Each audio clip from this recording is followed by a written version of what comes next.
Bom, como você já sabe, e a gente comentou nos cursos anteriores, o que forma o preço de uma ação, no fim das contas, é simplesmente um encontro entre o melhor comprador e o melhor vendedor. Ou seja, no fim das contas, o preço da ação é formado pela interação entre compradores e vendedores. Isso ficou muito fácil de ser entendido quando a gente mostrou o book de ofertas, onde você vê lá aquela lista de compradores, aquela lista de vendedores, e quando eles se encontram, bum, você tem um negócio. Aquele passa a ser o preço novo da ação.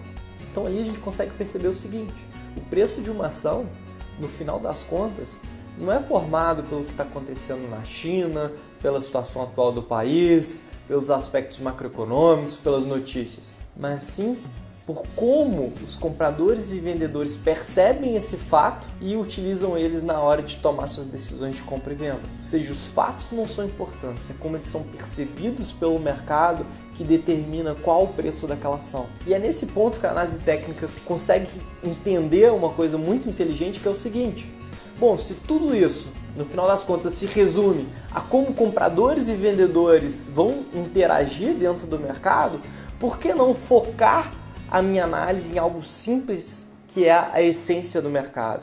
E é isso que ela faz. Então, ao invés de ficar olhando para milhões de fatores que a gente tem afetando as ações, desde o clima na China, pesquisas eleitorais, a política fiscal, monetária, a análise técnica, ela foca na essência. Porque ela sabe que lá no final, o que vai determinar o preço das ações é aquela briga entre compradores e vendedores.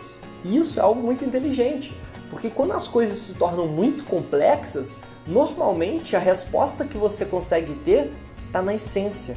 Está no simples. E é isso que a análise técnica faz, porque ela foca no simples, ela esquece aquilo ao redor, que muitas vezes é impossível de ser completamente compreendido, e foca na essência. E aí ela consegue criar um método vencedor. Isso faz muito sentido, principalmente no curto e no médio prazo, que é exatamente o foco da análise técnica. Então, com a análise técnica, é como se a gente realmente estivesse olhando para uma grande briga entre compradores e vendedores e tentando identificar qual que é o lado mais forte ali.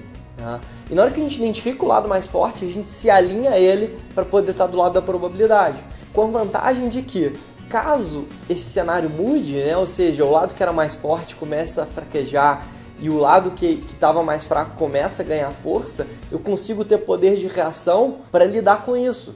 Então, se eu vi ali que os compradores estavam mais fortes, entrei na ponta comprada, o mercado começou a evoluir a meu favor, as ações começaram a subir, em determinado momento os vendedores voltam a ganhar força, eu tenho poder de reação para vender minhas ações, realizar o lucro e pegar aquele dinheiro para novas oportunidades. Da mesma maneira, se eu montei uma compra pensando que o lado comprador estava mais forte, mas antes que eu pudesse ter algum ganho, aquele cenário já muda, eu consigo limitar minhas perdas, proteger meu capital para que eu possa continuar na busca dos meus objetivos. Agora, como a gente vai fazer isso na prática? Através dos estudos da análise técnica, que são feitos dentro de um gráfico. Por isso que muita gente chama de análise gráfica, porque a foto dessa grande guerra vai estar dentro de um gráfico que a gente vai aprender a analisar aqui.